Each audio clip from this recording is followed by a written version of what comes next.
It's such a pleasure to be here in Charles Ives's music studio from his West Reading house. I've been working on Charles Ives's music for more than 45 years, and this is the first time I've seen this. I never saw it when it was at West Reading, and now to be surrounded by these memorabilia of Ives, by his books, his piano, I'm leaning on his piano, various relics of his childhood. There's a ball field sign, his father's cornet, the hat that he wore as an old man that got raggedy and raggedier, some of his music books. And over here, the famous doors that are the way out of this studio into the main part of the house. There's a picture of these in some of the early biographies, particularly in a collection of recollections of Ives, edited by Vivian Perlis, called Charles Ives Remembered. And I remember being particularly struck by these two photographs right here of Cesar Fran and Johannes Brahms, two composers of classical music, right next to memorabilia from his high school and college sports teams, and an advertisement from his insurance agency, and so many other memorabilia. And I remember puzzling, why were those there? And as I learned more about Ives's music, I learned that Cesar Fran and Johannes Brahms were two of his musical heroes. He felt that they were two of the people who most lived up to the ideals he had for music and what it could express. Johannes Brahms was one of his models from college on for how to compose music in the romantic style, music that the kind of music that he was trying to learn as a young man. He wrote several songs in German based on texts that Brahms had also used for songs, and he used those Brahms songs as models to show how it is that one writes a successful German lied. What Ives would do with these is adopt several aspects of Brahms' setting, certainly the way he laid out the text, some of the gestures that he would use, for instance, of the vocal line, but he would change it greatly so that it had a different affect, meaning a different emotion, a different way of going. One of the most famous examples of this is his song Feldeinsamkeit, where Brahms has this, he conveys this sense of stillness. The poem is about being out in the field in the summer, looking up at the clouds, watching them go by. And Ives' song instead has this constant motion. And what he's capturing in that is the breeze in the grass. So the stillness of the singer is against the background of the breeze in the grass. It's a completely different conception of the poem. Brahms is very much there as a model, but Ives has done it in a very different way. Later, when Ives wrote his Second Symphony, he modeled his last two movements, a slow movement and a fast movement, on the final movement of Brahms's First Symphony, which is a slow section followed by a faster section. And the form and the way it's laid out is almost exactly directly from Brahms, but the content is very different. So that shows one of the ways, or a couple of the ways, that he used Brahms as a model. And Cesar Fran, he learned several aspects of his craft from Cesar Fran as well. One of the things Fran was well known for in his pieces of music, like his symphony in D minor and several of his chamber pieces, was having the same theme return from earlier movements in later movements. This was something called cyclic form, or nowadays it's called cyclic form, meaning it's drawing it into a cycle. And the idea is to create a greater sense of coherence, of continuity, of unity among the different movements, which are all in different moods and ways of being, of course, but they're connected by this common theme, or more than one theme. So Ives also did that in many of his own pieces. In his First Symphony, for instance, the opening tune of the first movement comes back in every later movement. The opening theme of the second movement comes back in every later movement in one form or another. And there's a secret little theme that starts to emerge in the background of the development section of the first movement of Ives's symphony, Ives's first symphony, that again shows up in every later movement and finally emerges as this grand march near the end. And that's a trick that he picked up from more than one composer. Also Dvorak and Dvorak's New World Symphony is a model for that. But it's something that Franck did particularly well. And I think that's one reason why he chose Franck as one of his heroes. A couple other things that he picked up from Franck. He was very interested in relationships between one key and another key by third. And very often he would skip through a circle of thirds on his way to a new key. Ives does that in his first symphony, first movement. It's in D minor. The first theme is in D minor. The second theme is in F major, which is what you expect for a symphony in D minor. But before you get to that F major, Ives takes us to D flat major and to A major, both of which are a major third away from that F. So it's like he's circling around that F before he finally grants it to us. And that's a trick that I'm sure he picked up from Franck. And then there's one more clue for the importance of Franck that is really remarkable. In Franck's sonata for violin and piano, the last movement, the finale, begins with a theme where the two instruments imitate each other. One follows the other, measure by measure. So playing a whole melody for more than 24 measures, following the other melody, the other instrument by one measure. It's called a canon. And Ives does the same thing in the finale of his trio. Again, he follows one measure behind, and of course he wants to outdo Franck the same way he tried to outdo Brahms in that song. And again, does the same thing Franck does, but doubles the length. So that, I think, is one reason why these are his musical heroes. They gave him ideas. They embodied the ideals for music that he wanted to carry on. He shared something else with Franck, which is that both of them were organists. Ives was a church organist from the age of 14 until he was 27, so for actually a little over 13 years. And he learned a lot from playing the organ. There are a lot of special things about Ives's music that reflect his work as an organist. One is that Ives was always an improviser. He would compose at the keyboard, at the organ while he was still a church organist, and then later at the piano.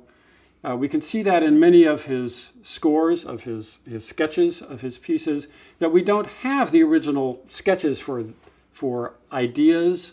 We see, in fact, the earliest sketch we often have is fully worked out already for the keyboard, as if he's been playing around with it, playing around with these ideas, and working out something that he finally is ready to write down. This recourse to improvisation also shows up in his later pieces. The Concord Sonata, one of the pieces that made his reputation, the big, very expansive piece for piano, his second piano sonata, was greeted from the beginning with a sense that so many of the passages in it are improvisatory. This sounds like somebody improvising at the piano, at the keyboard. And indeed, that's almost certainly how he composed it, but he also wanted it to sound that way. This improvisational basis is something that he learned as an organist, because church organists are the last in the sort of classical music realm, the last musicians who characteristically improvise. A church organist is faced constantly with moments when there would be silence if the organist didn't play something to bridge from one thing in the service to the next thing. One of the most common is when there's a hymn that's about to be sung and the organist will improvise a little prelude to it, leading up to that hymn and setting the key for the congregation while the congregation is standing up and getting their hymnals out. So that's one aspect of Ives's music that seems to come directly from being an organist. Another is the difficulty of execution. When that second piano sonata, the Concord Sonata, was published, even the most sympathetic review of it pointed out that it was almost unplayable. that it was really difficult, and wondered whether Ives even intended it to be played. When it was finally played in public by John Kirkpatrick, again, the most sympathetic review of it, said, "This is virtually unplayable, but John Kirkpatrick makes it look like all the difficulties are not a problem." Well, it turns out that Ives was a really good organist when he was a young man. At the age of 15, he was playing very difficult music. He was playing Bach's Toccata, Adagio, and Fugue, and his Dorian Toccata and Fugue. He was playing Mendelssohn organ sonatas and preludes. He was playing virtuoso French music, such as a great fantasia called The Storm by Jacques-Nicolas Lemon. Lots of difficult stuff. He played an orchestral transcription, a bunch of orchestra transcriptions, but including the William Tell Overture, which is no easy piece to play on the organ. So he apparently had the feeling that any good performer should be able to play anything that is put in front of them. And so when it came time for him to publish his own music, to create his music for professionals, he expected them to be able to play it because he could when he was an organist. And there's a story about that which is, I think, funny and revealing. When he was 17, he wrote an organ piece called Variations on America. Ta ta ta ti ta dum. That's the tune, America, and he wrote a set of variations on it. And in the finale of that, there is a really difficult passage combining both pedals and the hands on the keyboard going very, very fast. It didn't get published when he was 17, but years later, in the 1940s, the great American organist E. Power Biggs asked Ives, "Do you have any organ pieces?" And Ives said, "Well, yes, I do." And he sent him this piece from more than 50 years earlier when Ives was only a teenager. And E. Power Biggs went on to play it, and he prepared an edition for publication. But he asked Ives if he could take out these 4 measures in the finale because they were too difficult. And Ives responded, "Well, I really like those, and I'd like you to keep them. You can make them an ossia if you want," meaning an alternate, harder version.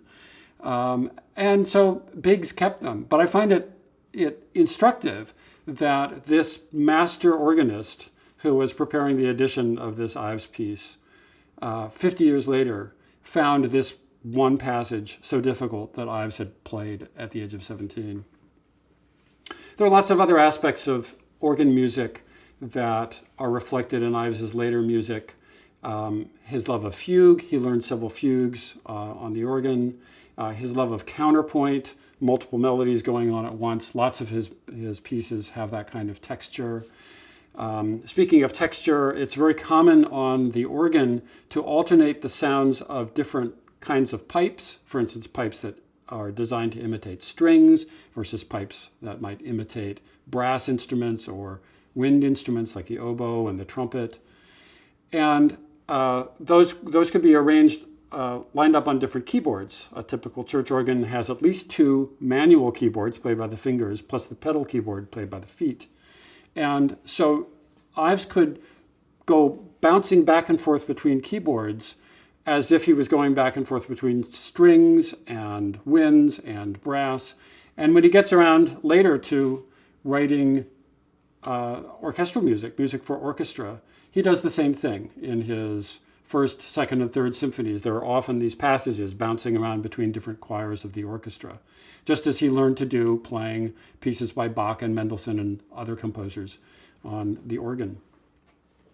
It also allows you, this difference between keyboards also allows you to make a distinction between the sounds that are coming out simultaneously. So for instance, it's very often the case that the pedals are playing a sort of deep, sort of woodsy sound. One of the keyboards is playing a kind of string accompaniment, and then the main tune is being played on the other keyboard in the timbre, say, of an oboe or the trumpet or some other very prominent instrument. And that's very typical of Ives as well, that there are these multiple layers of the texture going on simultaneously in all of his later music. Again, that's something that he first learned on the organ. Another thing you can do with these multiple keyboards, one of them is called the swell. And the swell is designed so that the pipes that are contained in the organ, the pipes that are being played by that particular keyboard, are in a kind of large box, and it has louvers on it. And there's a pedal that the organist can move to move the louvers. So you can close in this box. And that makes it softer, but it also makes it sound more distant. So one of the features of his later music, his mature music, that's very striking is the sense of creating effects of distance so that it sounds like certain music, certain streams of music simultaneously, or certain juxtaposed strands of music are coming from different distances. And he talks about this in an essay. It's a very prominent feature of his Fourth Symphony. He talks about hearing his father conduct a band while another band is also playing, and there's this sense of a band playing nearby and a band playing far away. But also in that same paragraph, he talks about that effect on the organ. And indeed, in Variations on America, he's got a passage near the end, this very passage that E. Power Biggs wanted to cut out, that jumps back and forth between the great and the swell keyboards, creating that kind of effect. So it's striking. That's another thing that's interesting that he picked up from the organ, is this idea of creating some sort of extra musical situation like that contrast of distance through musical means. So Ives was familiar. He grew up surrounded by classical music, surrounded by the music of the church. He became a church organist. In college, he learned the craft of classical music with his composition teacher, Horatio Parker. But at the same time, he was also growing up surrounded by popular music. His father, George Ives, played the cornet. His cornet is right over there, and was the leader of the Danbury Band. And so Ives grew up surrounded by band music. For a while, he was playing drums in the band. And also his father was very fond of the songs of Stephen Foster, who was a composer active in the middle of the 19th century. Ives was growing up in the 1880s and 90s, so much later. But this music was part of the family lore, and so Ives grew up with a love of Stephen Foster. And in his later music, in his mature music, Ives combines these different kinds of music. He grew up as a native speaker, if you will, of American popular music, of Protestant church music, and of classical music. And then he starts putting them together.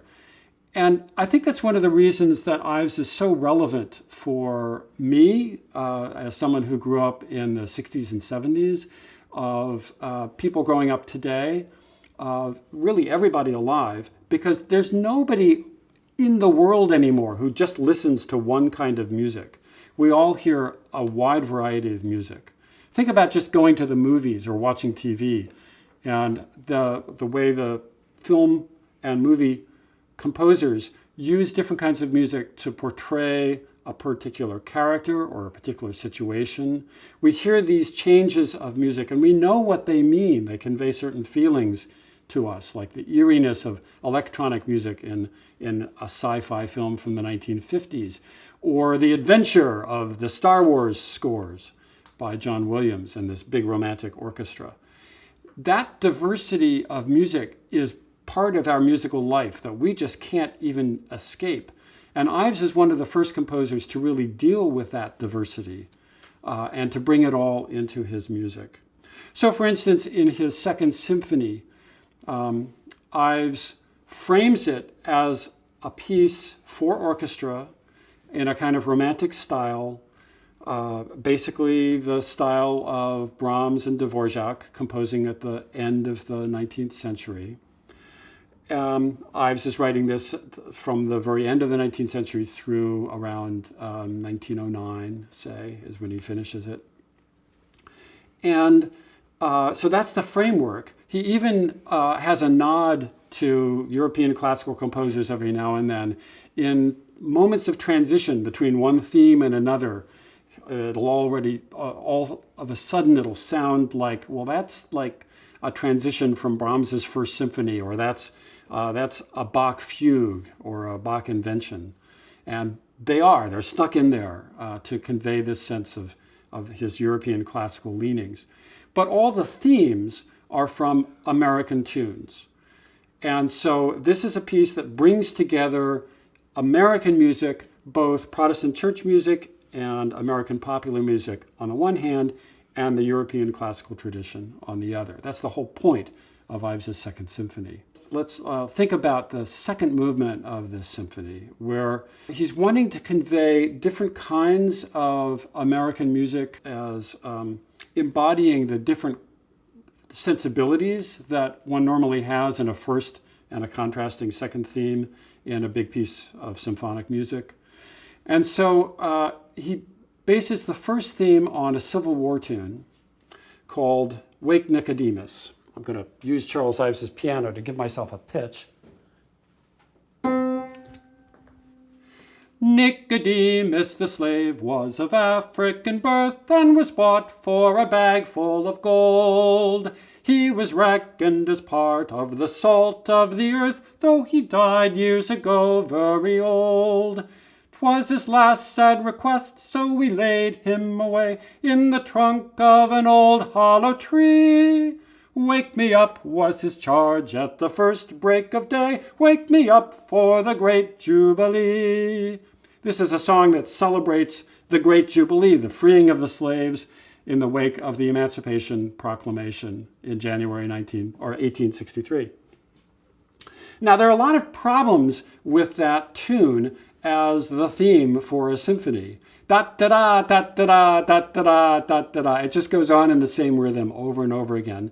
And the first, second, and fourth phrases of that tune are the same. So there's so much sameness. There's nothing to be developed. There's nothing interesting there to make symphonic music out of. It has said what it needs to say. So Ives makes it interesting.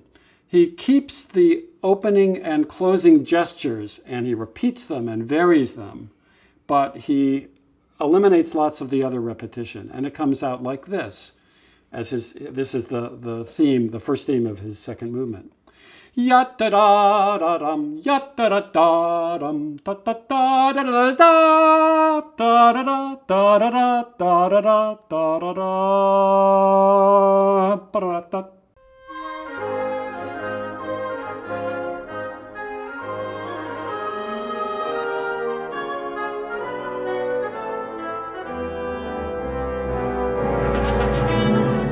So much more interesting, much more varied in rhythm, in harmony, in melodic shape, and that gives him something to develop, something to move with.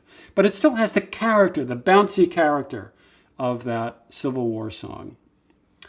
The contrasting second theme is a college song, originally based on a hymn. What's really fun about this is he doesn't have to change it as much because a second theme is sort of a point of rest. If the first theme gives us energy, the second is more restful. And Ives converts this college theme into a sort of pastoral, idyllic kind of tune in a couple of ways. So I'm going to give myself another key here. Where, oh, where are the verdant freshmen? Where, oh, where are the verdant freshmen? Where, oh, where are the verdant freshmen? Safe, safe in the sophomore class. So that's a joke about the green freshmen coming in all green and not ready to go, but ultimately, they make it through their first year in college, and they're safe in the sophomore class. So Ives takes that tune and smooths it out a little bit and sets it in the key of F, which is a typical key for pastoral music. Indeed, Beethoven's Pastoral Symphony, his Sixth Symphony, is in that key of F. And he accompanies it with sustained strings. He sets the tune in wind instruments, oboes, flutes, to imitate shepherd's pipes. The strings underneath often have a drone, like the shepherd's pipes would have, if you think about a soft bagpipe with a drone. And the tune is not that different, but by change of that setting, it becomes this sort of pastoral moment. Da da da da da dee dee dee dee dee dee dee dee,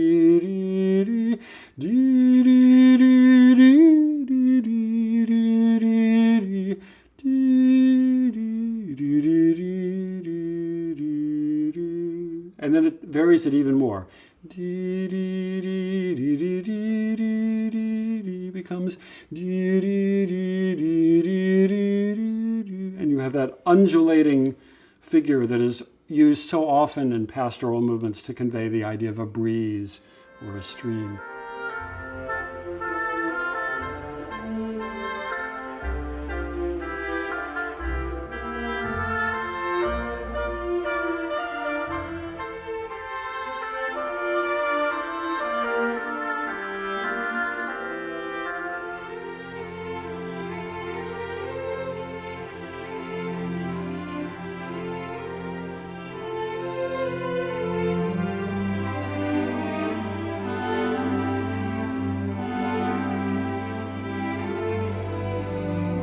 So it's as if college life is idyllic.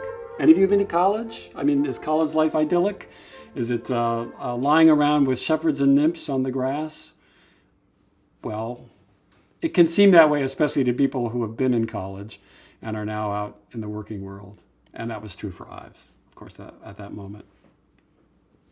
So the Second Symphony is a masterpiece of bringing together all these different musical worlds that Ives had. But he does it in other ways in other pieces. For instance, in the Third Symphony and in his 4 violin sonatas, he uses hymns as themes, and he blends them into these classical types of genres, sonatas and symphony. But instead of changing the tune to make it fit a theme, as he does in the Second Symphony, now he changes the form of the piece. So instead of presenting the theme and then varying it and then recapitulating the theme, as is so often the case in a classical or romantic symphony, he gives us the theme only at the end. And he builds up to it by presenting us with fragments and variants. And finally, we get the whole theme. And that's a pretty cagey thing to do, because what he's trying to do is he's trying to bring American music into the concert hall and have it be respected. One of my favorite examples of this is the middle movement of his 4th violin sonata, which is a piece that he wrote for his nephew, Moss White Ives, who was an amateur violinist. And he based the middle movement on the children's hymn, Jesus Loves Me. Yes, Jesus loves me. Yes, Jesus loves me. Yes, Jesus loves me. The Bible tells me so. And Ives knew that if the violinist and pianist marched out onto the stage of Carnegie Chamber Music Hall and started with that, they would be in danger of being laughed off the stage, because it's such a simple tune. It's a tune that people, if they know it, they outgrew it years ago. It's identified with childhood. So what Ives does is he finds jewels in it.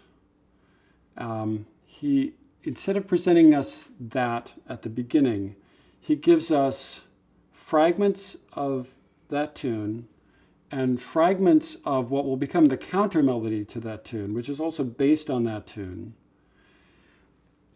Yes, Jesus loves me.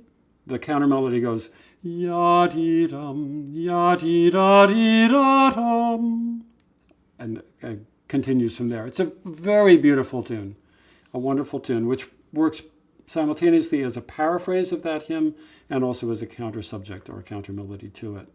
So he gives us bits of those. He gives us a variant or a variation of the entire hymn. He gives us the counter melody. And then at the end, he finally has the violin play that simple hymn tune while the piano plays the counter melody.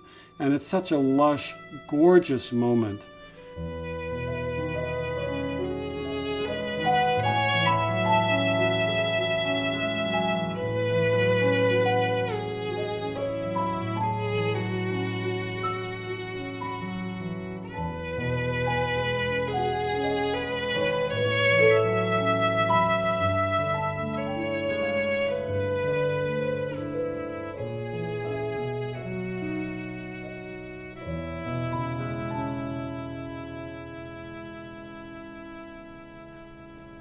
We just have to love that melody, even if 7 minutes earlier we would have made fun of it.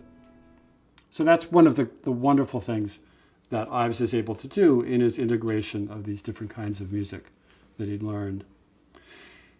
This brings me back to the organ, because that idea of developing fragments, fragmenting a tune, and putting it together, maybe giving a variation, maybe a counter melody to it, and finally presenting all of that together at the end. That's something that organists often do in the preludes that they play leading up to a hymn. Then the function of that prelude is simply to set the key so that everybody knows what the key is and knows when to come in to sing the hymn. But it can be a wonderful musical adventure as well. There are some other aspects of Ives's music that I haven't talked about yet, which are really striking, and some of them also go back to his experience with organ music. One of them is what he called piano drumming. This doesn't go back to organ music. It goes back to band music. When he was learning how to play the drums, he wanted to try practicing the drum patterns without the drum, because to do that around the house would be very loud. So he would do it on the piano. But he quickly learned that he couldn't use normal chords on the piano. He had to use dissonances that would sound like a drum. Something like that. And just a pop, a little deeper in registers, so it would sound like the cymbals are going off and then the bass drum. But there are some other aspects of the organ that he also adapted. One of them was using what are called mixture stops. I'm going to go into the weeds a little bit and say that organists, when they use different ranks of pipes, sometimes have certain pipes that are designed to emphasize one of the overtones of a particular pipe. And if you have the third, fourth, and fifth overtone of a particular tone, these are sounds that when the low organ pipe is playing, we can hear these pitches, but they're not emphasized. But you can bring them out and make an organ pipe sound more like a clarinet by emphasizing the third and the fifth harmonic. So sometimes organists do that. They pull out those stops. They choose those sets of pipes in order to create that particular timbre. And when you play a tune with that, Ives knew that what he was hearing was parallel chords moving in parallel in the upper register of the organ. So he decided to do things like that on the organ keyboard himself and created these new structures of sounds. For instance, the typical sounds of the chords that were used in 19th century music are based on thirds. Chords like this, or that. Let me play it a little lower.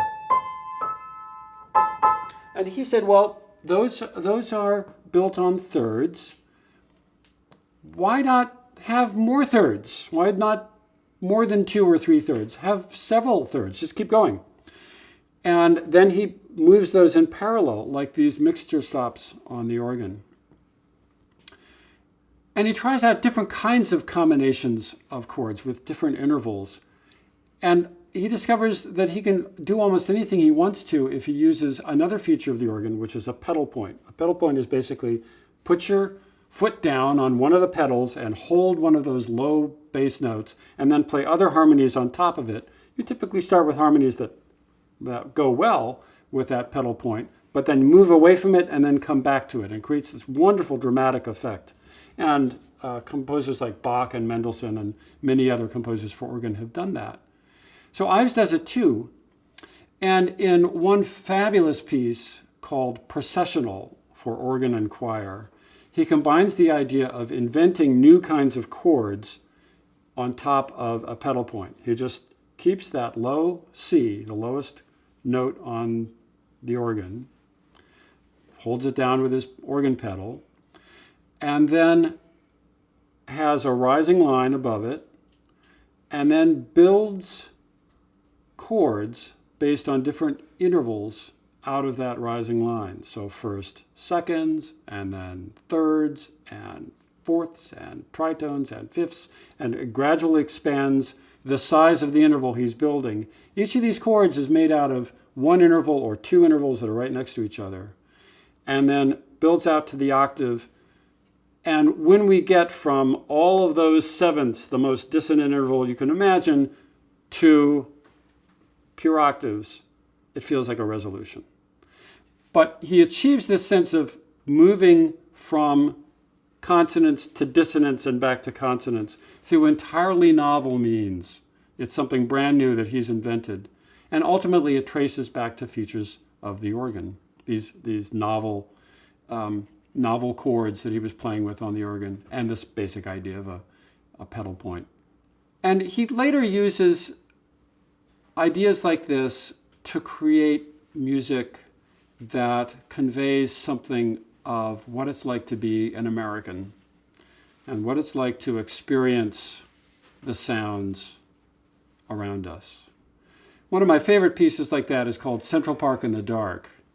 And in Central Park in the Dark, the image that he's trying to convey is we are sitting in Central Park in, say, 1906, and listening to the sounds of nature, and then the sounds of human beings intrude, gradually sort of take over, and then all of a sudden it's quiet again and we get back to the sounds of nature. So the way he sets this up is that the sounds of nature are played by some of these chords that he'd been experimenting with, chords that were not normal chords in European harmony. Chords made up of thirds, of fourths and tritones, of fifths. And they've got lots of dissonances in them, and they are not moving in a clear rhythm. You can't really tell what the meter is, and they're not really progressing the way we would expect music to progress, from a starting place through some sort of climax and then back to the home base. They just kind of flow. So they don't sound anything like normal human music at all. And that's why it's a perfect representation of nature. But after that's gone through a couple of cycles, we hear something off in the distance playing a waltz, and then a couple of instruments sounding like somebody whistling as we walk down the street, and then the whistle sort of echoing off the wall as he passes an alley. And then there's a ragtime piano, or a pianola, a player piano, that comes in playing a ragtime piece.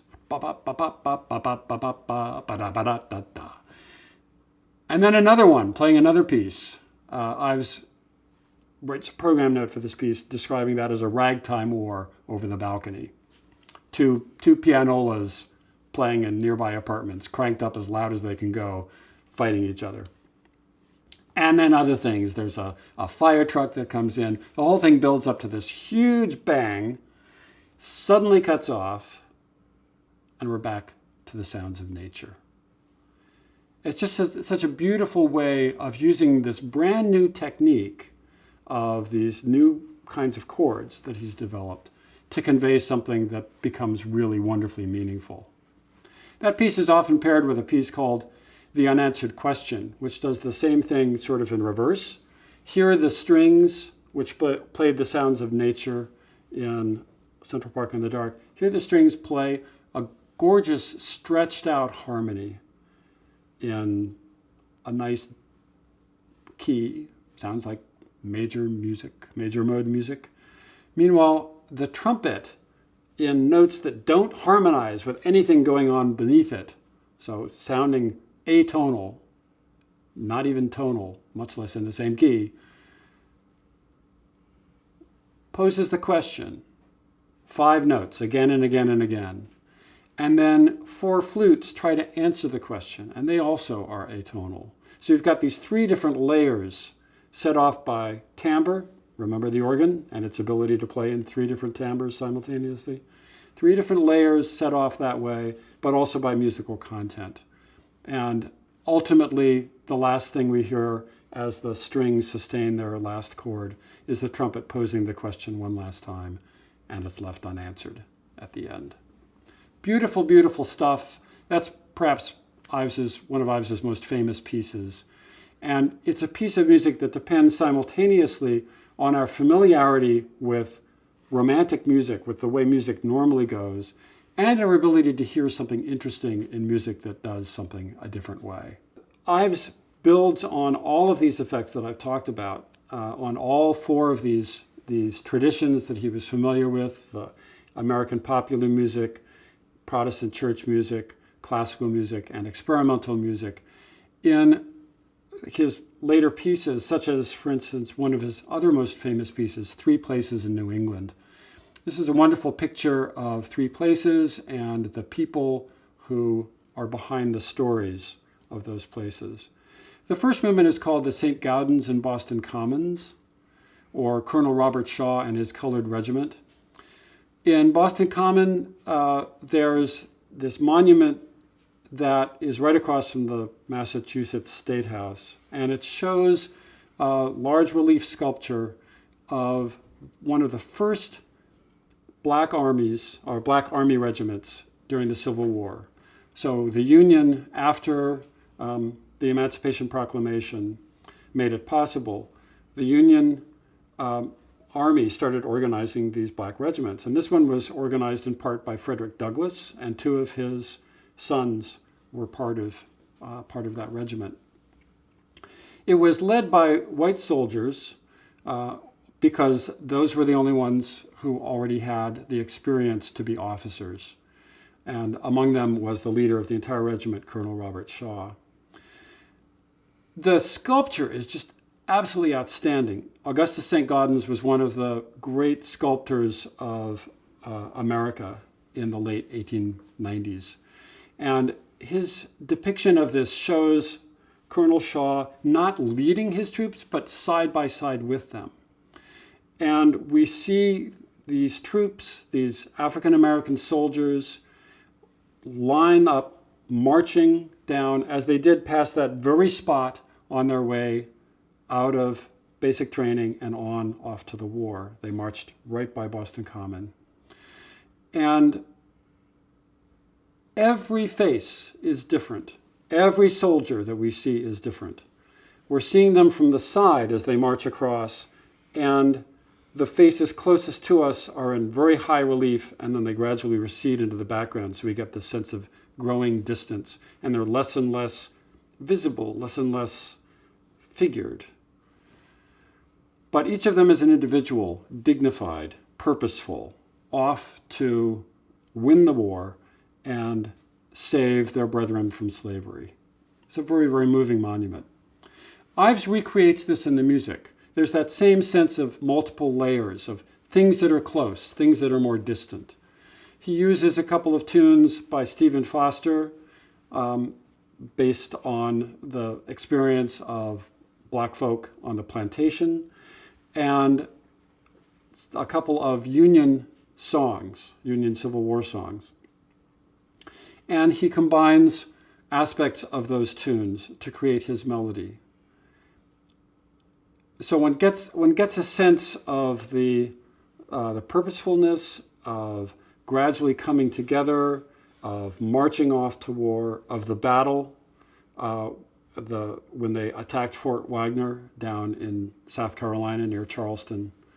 They were defeated, but it was a glorious, glorious battle, and it proved to everybody in the Union that African American men could be just as brave, just as well organized, just as effective a fighting force as white men. And it helped to promote that sense of equality and also that sense of humanity that was so important for white Americans to understand. And Ives captures all of that in his music. The second movement of Three Places in New England is called Putnam's Camp, Reading, Connecticut. And this is about the place where General Israel Putnam, a general in the American Army in the Revolutionary War, camped on the third winter of the American Revolution, so the winter of 1778 to 1779. And it's a campsite very near to where Ives grew up in Danbury, Connecticut, very near to where he was living at the time in West Reading, Connecticut. And very near to where this music room would be, although this music room wasn't built yet. It was added to the house around 1920. And the movement is basically in three parts. The middle movement is a kind of dream sequence where a boy has wandered away from the 4th of July celebration and has a dream about General Putnam's men marching. There's a very famous moment where there's two sets of men marching, one close to us, one farther away, and they're moving at different speeds. And somehow the two marches magically line up with each other. The outer movements are a picture of not Revolutionary War time, but of the time, say, around Ives' own boyhood. And it's a picture of the village cornet band playing a concert on the 4th of July. And these guys are enthusiastic, and they're making lots of mistakes. They start with a big bang, and then they settle down and play a band march. Sounds very much like a band march. But every time it goes back, there's more mistakes. There's more extra tunes that the guys throw in just because they're having fun. And so it's a wonderful, touching picture of what it was like for Ives as a kid to listen to his dad's band play. And then the final movement captures a moment right after his wedding, the summer after his wedding, to the beautifully named Harmony Twitchell. If a composer can't have a wife named Melody, well then he ought to marry somebody named Harmony, right? And they had a walk by the Housatonic River, and which is in western Massachusetts. The movement is called the Housatonic at Stockbridge.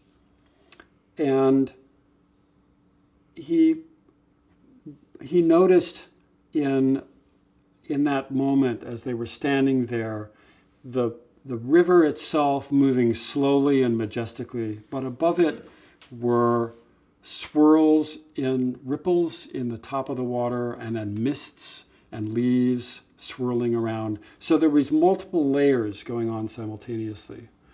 And the piece of music captures that. It doesn't sound anything like the river would sound, but the way it sounds is like the river looks, so that there's this deep, slow motion in the bottom instruments of the orchestra, a beautiful resonant chord, and a very slow-moving tune in the cellos. And above that, in the violas and the violins, there are several layers moving more quickly and moving in rhythms that don't coordinate with each other or with the music below it.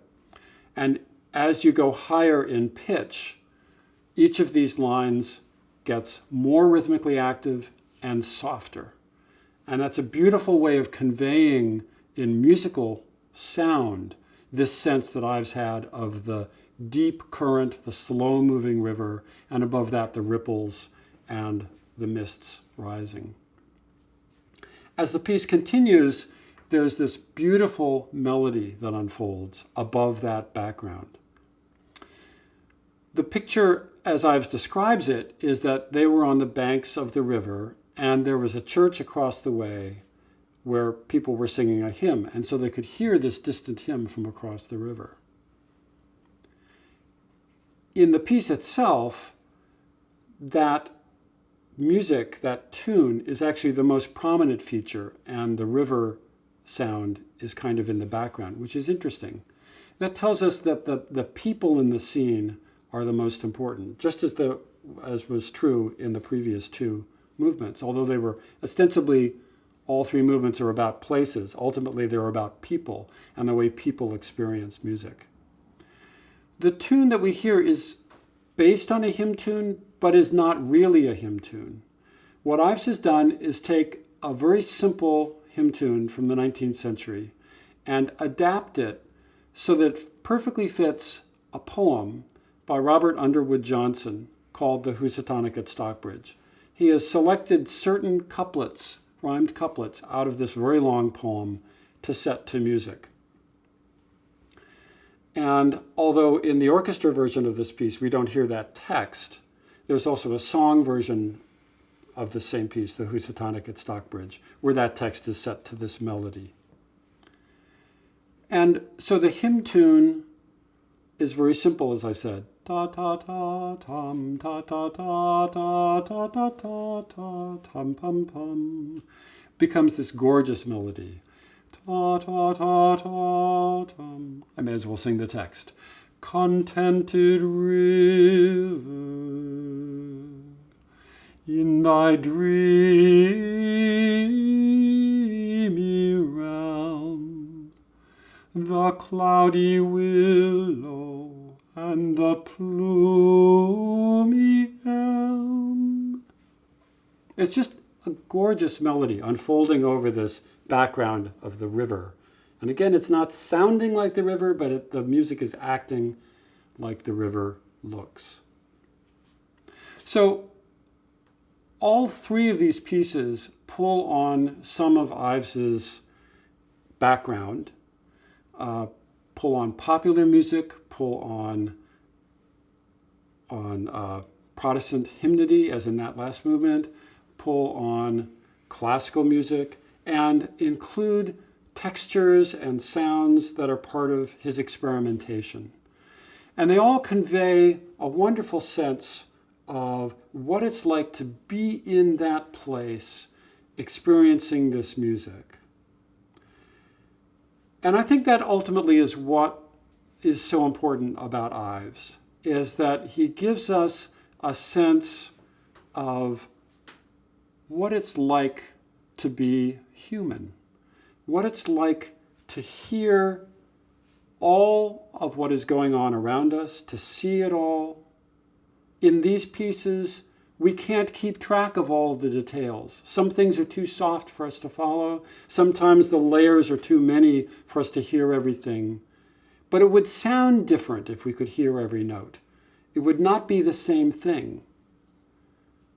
For us, experiencing life, we know that we're focusing on something. Like I'm focusing on you right now and you're focusing on me.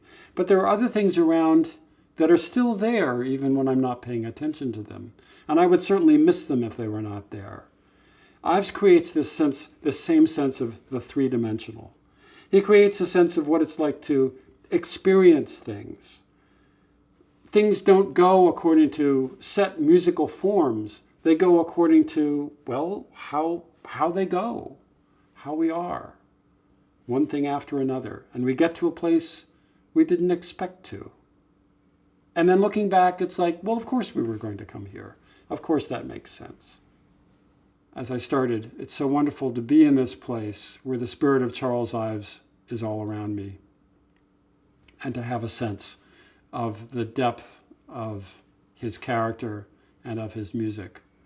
I think there's a good reason that I haven't stopped thinking about him and studying him and listening to his music, even after more than 45 years.